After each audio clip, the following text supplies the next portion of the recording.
1947 में भारत दो हिस्सों में बांट दिया गया।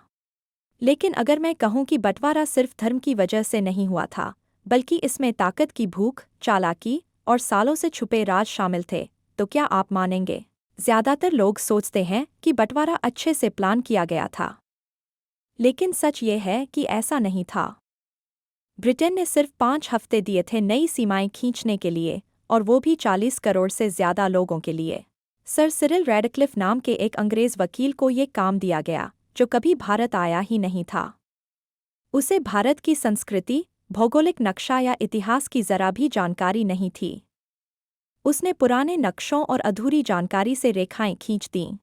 ब्रिटिश लोग बस शांति से जा रहे थे, ऐसा भी नहीं था। जो दस्तावेज बाद में सामने आए, उनमें दिखा कि उन्होंने जानबूझकर हिंदू मुस्लिम तनाव बढ़ाया ताकि भारत बंट जाए और कभी ब्रिटिश ताकत को चुनौती न दे सके।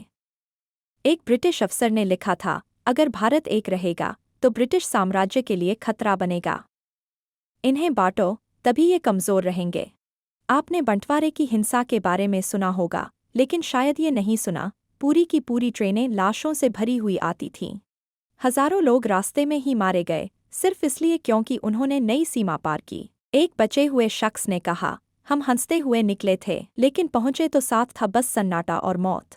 75,000 से ज्यादा औरतों को अगवा किया गया और उनके साथ ज्यादती हुई, कई बार उनके ही पड़ोसियों ने जिन पर वो भरोसा करती थीं। शर्म और डर ने उन्हें चुप कर दिया और सरकारें भी मुंह मोड़कर खड़ी रहीं। आज भी कई परिवार ऐसे हैं जो मानते ही नहीं कि ऐसा कुछ हुआ था। महात्मा गांधी, जिन्हें हम राष्ट्रपिता कहते हैं, उन्होंने इस हिंसा के खिलाफ उपवास रखा था। लेकिन ये बात बहुत कम लोग जानते हैं। गांधी जी पूरी तरह से बंटवारे के खिलाफ थे और उन्हें अपने ही करीबियों से धोखा महसूस हुआ जब ये फैसला लिया गया। बंटवारे ने सिर्फ जमीन नहीं बांटी, उसने दिलों, रिश्तों और पहचान को भी चीर कर रख दिया। लेकिन असली कहानियाँ, जो किताबों में कभी नहीं लिखी गईं, उन्हें याद रखना जरूरी है।